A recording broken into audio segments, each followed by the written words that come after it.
Hello everyone, welcome to Sanmarga classes.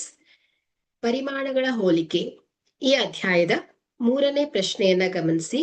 ಕಿತ್ತಳೆ ಹಣ್ಣುಗಳ ಸಂಖ್ಯೆಯು ಸೇಬು ಹಣ್ಣುಗಳ ಸಂಖ್ಯೆಯ ಕಾಲರಷ್ಟಿದೆ. ಇದನ್ನ ಅನುಪಾತದಲ್ಲಿ ವ್ಯಕ್ತಪಡಿಸಿದಾಗ ಆಯ್ಕೆಯನ್ನ ಗಮನಿಸಿ.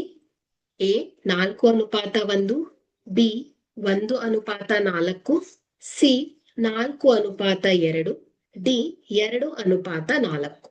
ಓಕೆ, ಸೊ ಈಗ ಇಲ್ಲಿ ಕಿತ್ತಳೆ ಹಣ್ಣುಗಳ ಸಂಖ್ಯೆಯನ್ನ ನಾವು ಕೆ ಅಂತ ತಗೊಂಡ್ರೆ, ಸೊ ಸೇಬು ಹಣ್ಣುಗಳ ಸಂಖ್ಯೆಯನ್ನ ಎಸ್ ಅಂತ ತಗೊಳ್ಳೋಣ. ಸೊ ಇಲ್ಲಿ ಕಿತ್ತಳೆ ಹಣ್ಣುಗಳ ಸಂಖ್ಯೆ ಹೇಗಿದೆ ಹೇಳಿ? ಸೇಬು ಹಣ್ಣುಗಳ ಸಂಖ್ಯೆಯ ಕಾಲರಷ್ಟಿದೆ, ಕಾಲ್ ಭಾಗದಷ್ಟಿದೆ. ಸೊ ಹಾಗಾದ್ರೆ ಇದರ ಸಮೀಕರಣ ಯಾವ ರೀತಿ ಬರುತ್ತೆ? K is equal to 1/4 into S. Okay, so ಅಥವಾ ನಾವೇನ್ ಬರಿಬಹುದು ಇದನ್ನ? K divided by S is equal to 1/4 ಆಯ್ತು ಅಲ್ವಾ? ಸೊ ಇದನ್ನ ಅನುಪಾತದಲ್ಲಿ ಬರೆದಾಗ ಸೊ ಕೆ ಅನುಪಾತ ಎಸ್ ಹೇಗಿದೆ?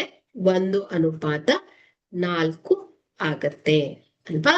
ಸೊ ಹಾಗಾದ್ರೆ ಕೊಟ್ಟಿರುವಂತಹ ಆಯ್ಕೆಯಲ್ಲಿ ಸರಿಯಾದ ಆಯ್ಕೆ ಯಾವ್ದಾಗಂತ ಹೇಳಿ? ಬಿ.